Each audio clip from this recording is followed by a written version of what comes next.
नमस्कार, आप सभी का स्वागत है हमारे चैनल कौटिल्य स्टडी जोन में। उम्मीद है आपको हमारी टेट सीरीज पसंद आ रही होगी। तो आज का हमारा टॉपिक रहेगा नास्तिक संप्रदायों का उदय, बौद्ध तथा जैन धर्म के विशेष संदर्भ में उदय, शिक्षाएं, तुलना, समाज, व्यापार तथा वाणिज्य पर प्रभाव। यह आपका सिलेबस का टॉपिक नंबर 3 रहेगा। इसको हम 2 भागों में पूरा करेंगे। तो आज भाग 1 में हम कुछ जो महत्वपूर्ण क्वेश्चन आंसर है उसको डिस्कस करेंगे। तो आइए शुरू करते हैं। क्वेश्चन नंबर 1, बुद्ध के समकालीन धार्मिक संप्रदायों का उल्लेख किस बौद्ध साहित्य में मिलता है? तो जो बुद्ध के समकालीन जो धार्मिक संप्रदाय है, इनका वर्णन आपका ऑप्शन नंबर 4 ब्रह्मजाल सूक्त या ब्रह्मचाल सूत्र में मिलता है। और जो ब्रह्मजाल सूत्र है वो दिग् निकाय का एक भाग है।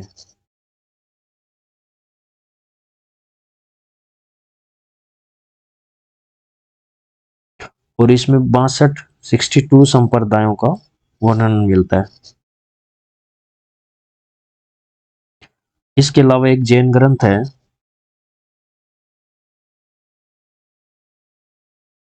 सूत्र कृतांग।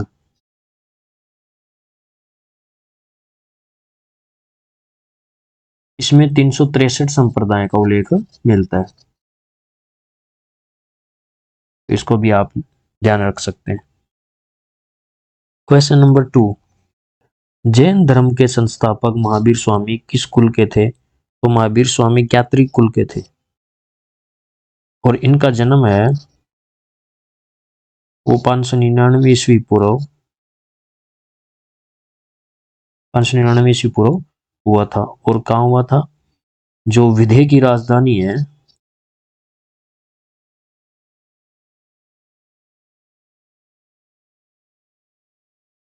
वैशाली, उसमें एक कुंडग्राम में हुआ, वैशाली के कुंडग्राम में। और इनके पिता का नाम सिद्धार्थ,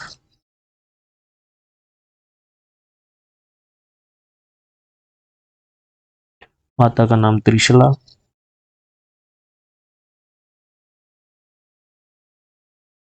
और जो त्रिशला है इनकी माता जी जो है वो जो लिच्छवी नरेश चेटक की बहन थी। और पत्नी का नाम था इनकी यशोदा।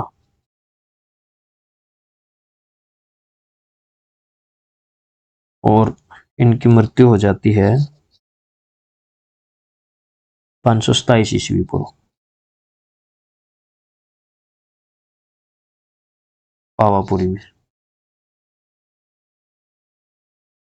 तो ये भी आप ध्यान रख सकते हैं। क्वेश्चन नंबर 3, महायान बौद्ध मत की 2 दार्शनिक शाखाएं थी। निम्नलिखित में से किसका महायान बौद्ध मत से संबंध है?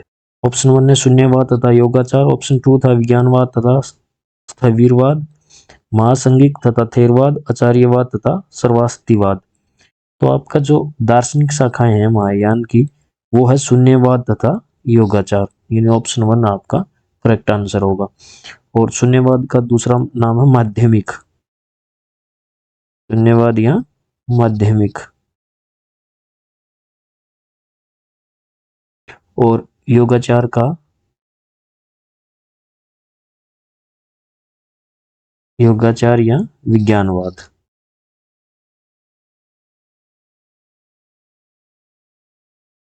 जो शून्यवाद है इनका प्रतिपादन किया था नागार्जुन ने।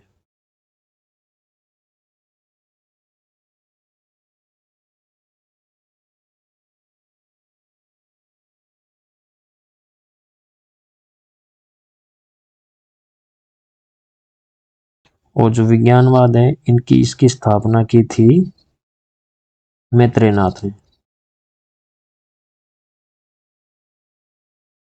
और विज्ञानवाद के जो प्रथम आचार्य हैं, प्रथम आचार्य बनते हैं असंग।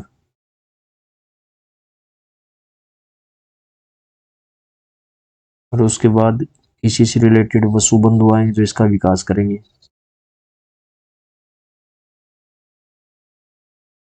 यानी विकासवाद जो यानी विज्ञानवाद का विकास करेंगे।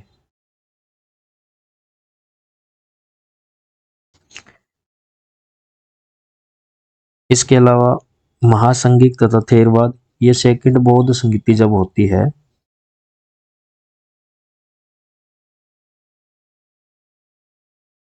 उसमें दो भागों में जो बौद्ध धर्म है वो बंट जाता है, एक महासंगीत तथा थेरवाद। जो महासंगीत है वो महाकश्यप के नेतृत्व में,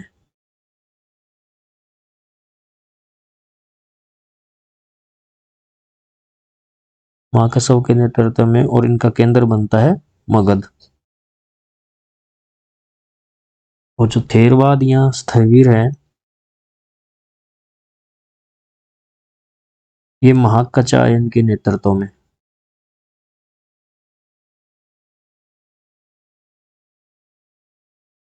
और इनका जो केंद्र बनेगा वो बनेगा कौशाम्बी, जो प्रधान केंद्र है। क्वेश्चन नंबर 4, स्तूप तथा चैत्य निर्माण के निर्देश तथा इनमें स्थापित करने के लिए बुद्ध के अवशेषों को लेकर विवाद का विवरण सर्वप्रथम कहाँ मिलता है? तो ये मिलता है दिग्निकाय में। क्वेश्चन नंबर 5, निम्नलिखित में से किसने महावीर के परम ज्ञान के शोध के दौरान 6 वर्षों तक उनके साथ साथ कठोर तप किया था? तो ये किया था मकलीपुत कौसाल ने। तो जो मकलीपुत कौसाल है वो आजीविक संप्रदाय के प्रवर्तक थे। आजीविक आजीविक संप्रदाय के प्रवर्तक।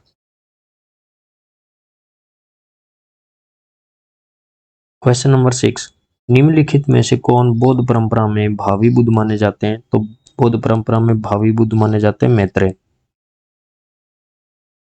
क्वेश्चन नंबर 7, गौतम बुद्ध के महापरिनिर्वाण के पश्चात उनके अस्थि अवशेषों के वितरण में किसने प्रमुख भूमिका निभाई थी? तो ये एक भिक्षु थे द्रोण, उन्होंने महत्वपूर्ण भूमिका निभाई थी। और जो इसके भस्मावशेष है यानी अस्थि अवशेषों को 8 भागों में बांटा गया।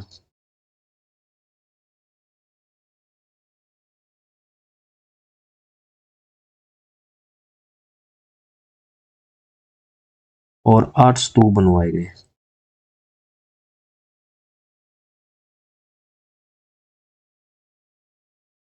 जो ये 8 बांटे गए, मगध नरेश, अजातशत्रु,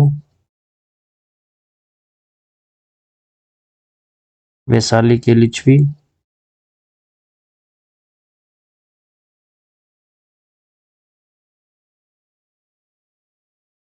नंबर 3 पे आपकी कपिलवस्तु के शाक्य,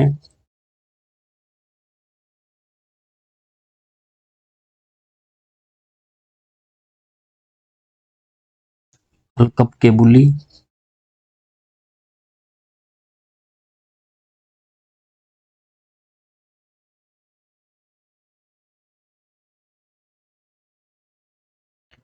रामग्राम के कोलिये,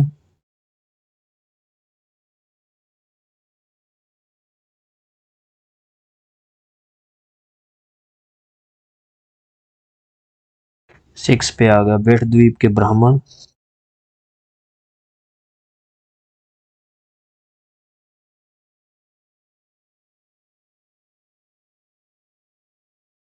पावा व कुशीनगर के जो मल थे उनको भी,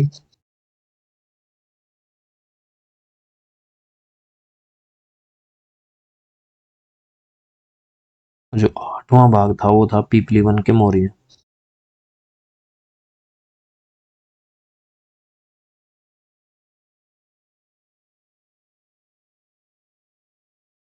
तो इन 8 भागों में बांटा गया और 8 के 8 भागों पे स्तूप बनाए गए।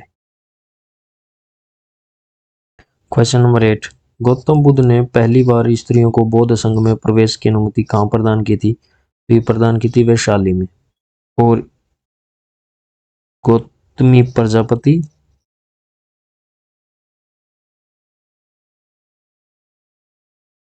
व आनंद जो इनके शिष्य थे, इन दोनों के कहने पर, इनके आग्रह पे पहली बार वैशाली में बौद्ध संघ में महिलाओं को प्रवेश दिया गया। और जो पहली महिला बनती है वो गौतमी प्रजापति बनती है जो संघ में शामिल होती है। और उसके बाद विनय पिटक में मिलता है, विनय पिटक में मिलता है कि महात्मा बुद्ध कहते हैं कि अब धर्म 1000 साल की बजाय अगर 1000 साल चलना तो अब कितना चलेगा, 500 साल। ये कहाँ मिलता है, विनय पिटक में। क्वेश्चन नंबर 9, महावीर स्वामी ने अपने उपदेश के प्रचार के लिए किस भाषा का प्रयोग किया था? तो प्रचार के लिए प्राकृत भाषा का, यहाँ प्राकृत को बोलते हैं अर्धमागधी।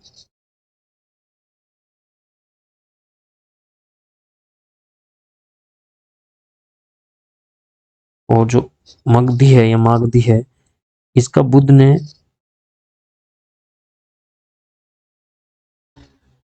प्रचार के लिए चुना था। यानी मगधी भाषा में महात्मा बुद्ध ने प्रचार किया और अर्धमागधी में महावीर स्वामी ने उपदेशों के प्रचार किए। इसके अलावा जो पाली है, इस पाली में बौद्ध साहित्य लिखा गया।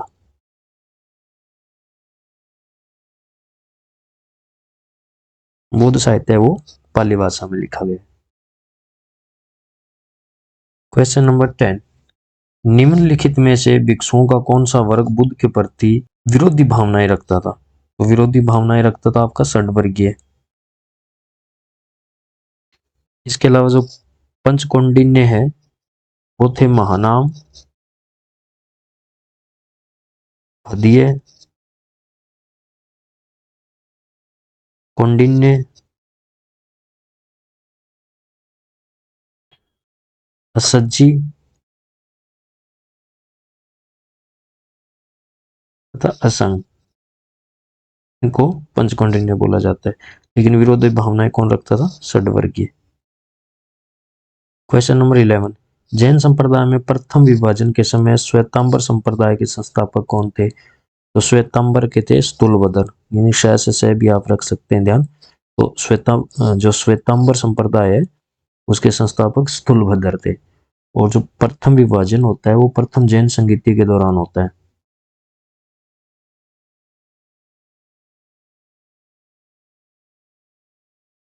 और प्रथम जैन संगीति होती है 300 ईस्वी पूर्व, पाटलिपुत्र में।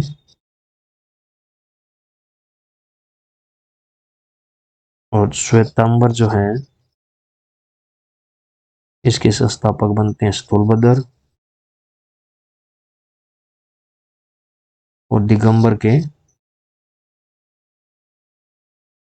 भद्रभाव। उसके बाद सेकंड जैन संगीति जो है वो होती है वल्लभी में,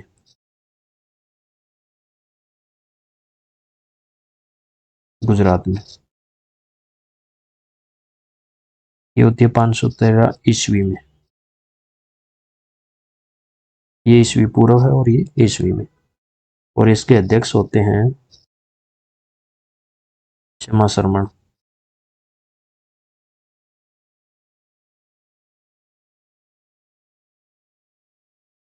क्वेश्चन नंबर 12, वल्लभी में आयोजित जैन सभा की अध्यक्षता निम्नलिखित में से किसने की थी? तो जो वल्लभी में जैन सभा हुई है उसकी अध्यक्षता की थी नागार्जुन ने। इसमें आपने एक चीज ध्यान रखनी है कि जो वल्लभी है, वल्लभी में जब जैन सभा बुलाई जाती है उससे पहले जो पहली जैन संगीति होती है, पहली जैन संगीति, उसमें जो 12 इनके साहित्य के जो 12 अंग हैं उनको संपूर्ण रूप से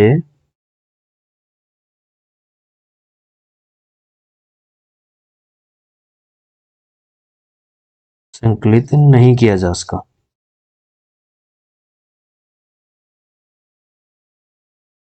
तो उनको संकलित करने के लिए 2 बार प्रयास किया जाता है। दोनों बार जैन सभा बुलाई जाती है, ना कि जैन संगीति। और जैन सभा जो पहली बुलाई जाती है वो बुलाई जाती है मथुरा में, जैन सभा जो है। और सेकंड जो है जैन सभा वो बुलाई जाती है वल्लभी में। तो मथुरा में बुलाई गई उसके अध्यक्ष थे स्कंदिल। और सेकंड जो वल्लभी में बुलाई गई उसके अध्यक्ष बनते हैं नागार्जुन।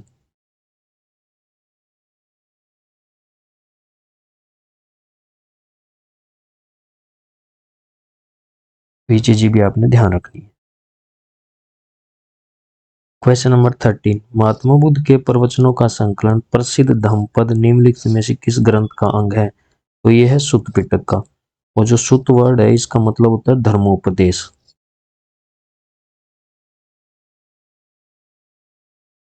और जो सुत्त पिटक है इसके अंदर बौद्ध धर्म के सिद्धांत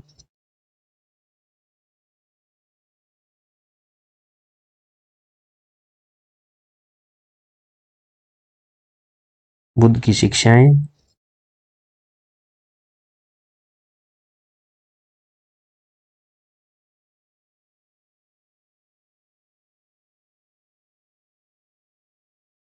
तथा उनके जो उपदेश है उन उपदेशों का संग्रह है।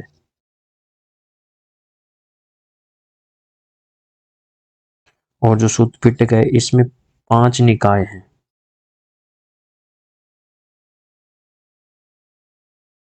इसके 5 भाग हैं। दिग् निकाय, मंझिम,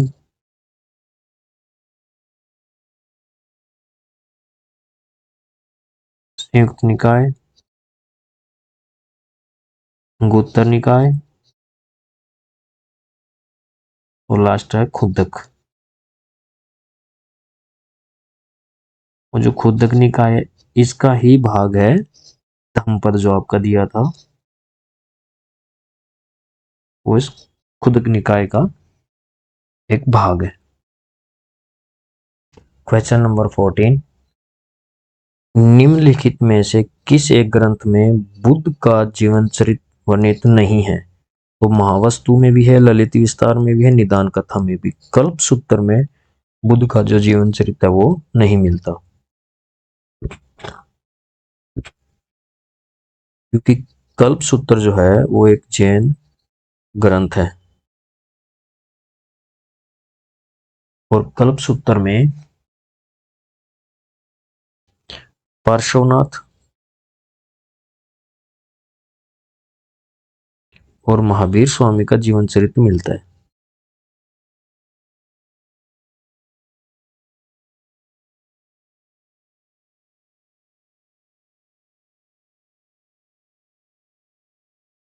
इसके अलावा जो कल्प सूत्र है उसको लिखा है भद्रभाव ने।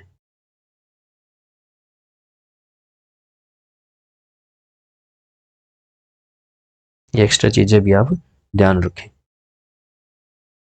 क्वेश्चन नंबर 15, अंतिम 4 तीर्थंकरों व उनके चिन्हों के निम्नलिखित युग्मों में से कौन सा एक युग्म सुमेलित नहीं है? तो महावीर सिंह बिल्कुल सही सुमेलित है।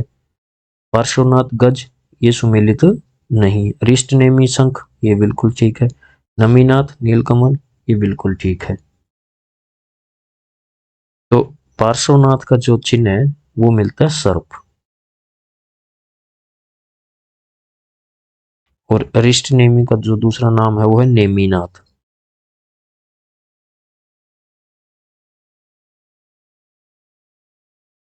क्वेश्चन नंबर 16, भारतीय कला में बुद्ध के जीवन की किस घटना का चित्रण मृग सहित चक्र द्वारा किया गया है? जो मृग सहित चक्र है इसको धर्म चक्र भी बोलते हैं। तो ऑप्शन है महाविनिष्क्रमण, संबोधि, प्रथम उपदेश या निर्वाण। तो जो प्रथम उपदेश है उसको धर्म चक्र या मृग सहित चक्र द्वारा चित्रित किया गया है।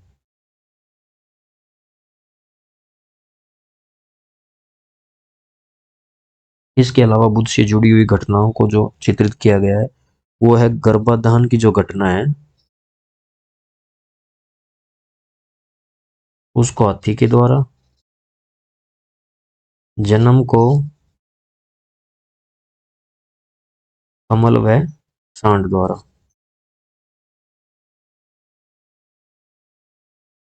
सांड या जिसको वृषभ बोलते हैं। और जो ग्रह त्याग है जिसको महाविनिष्क्रमण बोलते हैं, यानी ग्रह त्याग की घटना जो है उसको असव द्वारा।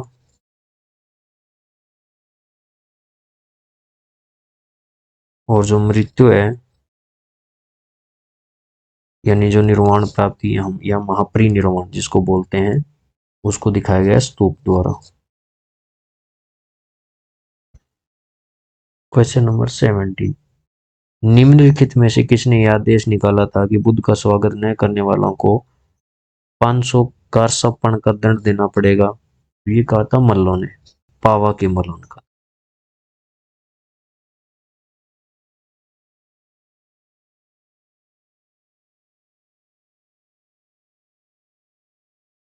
क्वेश्चन नंबर 18, निम्नलिखित में से किन पुराणों में बुद्ध को विष्णु के अवतारों की सूची में शामिल किया गया है? तो अग्नि पुराण में भी किया गया, भागवत पुराण में भी, मत्स्य पुराण में भी, यानी उपरोक्त सभी आपका राइट आंसर होगा। क्वेश्चन नंबर 19, निम्नलिखित सूची को सुमेलित कीजिए। एक साइड जैन ग्रंथ दिए गए हैं, दूसरी साइड उनके लेखक दिए गए हैं। तो पहला है कुवल्यमाला, तो ये उद्धनसूरि या उदोधनसूरि द्वारा ही रचित है, तो ये सही सुमेलित है। यशस्तिल्क चंपू, ये सोमदेव द्वारा है। समराइज कहा, ये हरिभद्र द्वारा, ये बिल्कुल ठीक है। तिलक मंजरी धनपाल द्वारा, ये भी सही सुमेलित है। तो ऑप्शन आपका 1 है वो राइट आंसर होगा। क्वेश्चन नंबर 20, निम्नलिखित में से किसे बौद्ध विरोधी शासक के रूप में जाना जाता है? तो ऑप्शन है आपके पुष्यमित्र सुंग, खारवेल, शशांक, मिहिरकुल, हर्ष। तो इसमें से आपके जो 1, 3, 4 यानी पुष्यमित्र सुंग, शशांक और मिहिरकुल, इनको बौद्ध विरोधी शासक के रूप में जाना जाता है। तो आपका ऑप्शन होगा, उत्तर होगा पुष्यमित्र सुंग, शशांक और मिहिरकुल, यानी ऑप्शन 2 आपका राइट आंसर होगा। क्वेश्चन नंबर 21, जैन धर्म में अंतिम केवली किस जैन आचार्य को माना जाता है जिनके बाद जैन धर्म में निर्वाण तथा केवल ज्ञान के द्वार बंद हो गए थे? तो ये माना जाता है जम्बू स्वामी को। तो ऑप्शन 4 आपका राइट आंसर होगा। और अगर हम बात करें गौतम इंद्रभूति की, ये उसी दिन केवली हो गए थे जिस दिन महावीर स्वामी ने निर्वाण प्राप्त किया था, यानी महावीर के निर्वाण के दिन ही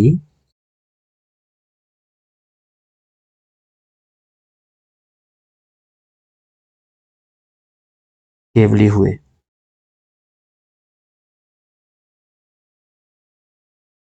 और जो सुधर्मा या सुधर्मन, जो सुधर्मन है वो महावीर स्वामी के बाद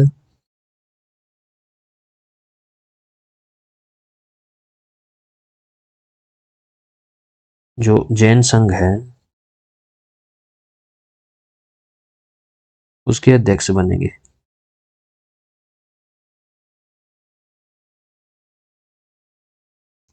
और एक बात और इसका आपने ध्यान रखनी है कि ये केवली महात्मा बुद्ध के महापरिनिर्वाण के दिन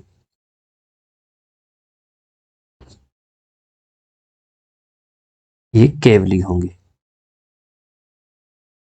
इनको कैवल्य का ज्ञान प्राप्त होगा। और उसके बाद जम्बू स्वामी जो अध्यक्ष बनेंगे सुधर्मन के बाद, और ये अंतिम केवली होंगे। क्वेश्चन नंबर 22, गौतम बुद्ध ने अपनी मृत्यु के उपरांत बौद्ध संघ के नेतृत्व के लिए निम्नलिखित में से किसे नामित किया था? आनंद को, पाली को, महाकश्यप को, या उपरोक्त में से कोई नहीं? तो उपरोक्त में से कोई नहीं, क्योंकि किसी को भी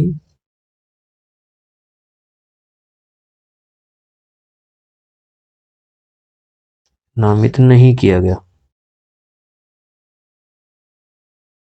तो उपरोक्त में से कोई नहीं इसका राइट आंसर होगा। क्वेश्चन नंबर 23, महात्मा बुद्ध की प्राचीनतम प्रतिमा किस कला शैली में प्राप्त होती है?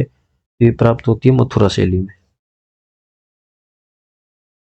क्वेश्चन नंबर 24, पाली धर्म ग्रंथों में गौतम बुद्ध को कितने महापुरुषों के लक्षण से युक्त चित्रित किया गया है?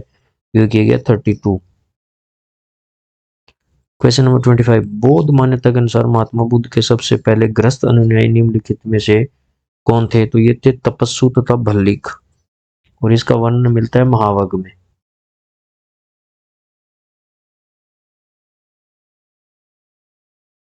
क्वेश्चन नंबर 26, किस ग्रंथ में कहा गया है कि जब कोई व्यक्ति संघ में प्रवेश पा लेता है तो वह वर्ण विहीन हो जाता है? तो ये आपका वर्णन मिलता है अंगुत्तर निकाय में, और जो अंगुत्तर निकाय है वो सुत्त पिटक का भाग है। हमने पीछे भी इसके बारे में बात की थी, तो ये किसका भाग है? सुत्त पिटक का। क्वेश्चन नंबर 27, निम्नलिखित कथनों में से असत्य कथन कौन सा है? बुद्ध प्रारंभ में भिक्षुणी संघ की स्थापना के पक्ष में नहीं थे, बिल्कुल राइट है। आनंद तथा महाप्रजापति गौतमी के दबाव में आकर उन्होंने इसकी स्वीकृति दी, बिल्कुल ठीक है।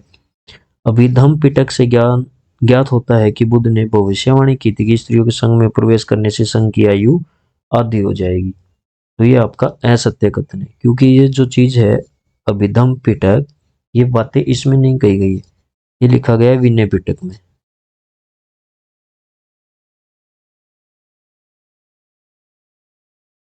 तो ऑप्शन 1 और 2 राइट है, और ऑप्शन 3 है वो असत्य है। तो इसमें असत्य की जगह आप सत्य कर लीजिए, क्योंकि ऑप्शन उसके हिसाब से फिर हो जाएगा कि सत्य कौन कौन से कथन है, 1 और 2, और असत्य पूछे तो केवल 3, केवल 3 है वो असत्य है।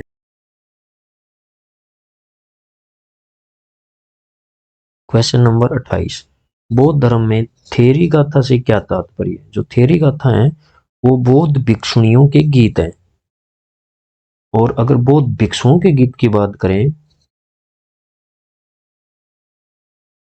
बौद्ध भिक्षुओं के गीत,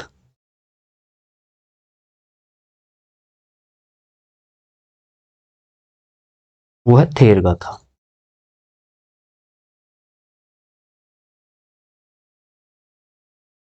क्वेश्चन नंबर 29, अंगुत्तर निकाय के अनुसार गौतम बुद्ध ने श्रावस्ती में अनाथ पिटक की बहू सुजाता को उपदेश देते हुए पत्नियों के 7 प्रकार बताए थे। सुजाता ने किस प्रकार की पत्नी बनने का निर्णय लिया था? तो इन्होंने जो निर्णय लिया वो लिया था दासी सम, और इसके अलावा उन्होंने जो 7 प्रकार बताए उसमें मित्र सम, भगनी सम, अयास सम, इसके अलावा 3 जो और रह जाती है वो है वधिक, चोरसम,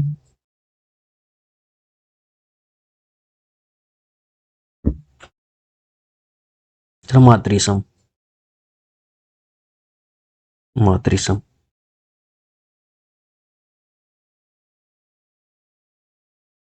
क्वेश्चन नंबर 30, निम्नलिखित कथनों में से असत्य कथन कौन सा है? जैन अवधारणा के अंतर्गत काल को उत्सर्पिणी तथा अवसर्पिणी के अनंत चक्रों की श्रृंखला में विभाजित किया गया है, बिल्कुल ठीक है। प्रत्येक उत्सर्पिणी तथा अवसर्पिणी में 24 तीर्थंकरों का उद्भव हुआ है, ये भी बिल्कुल ठीक है। यानी कथन 1 तथा 2 दोनों कथन क्या है?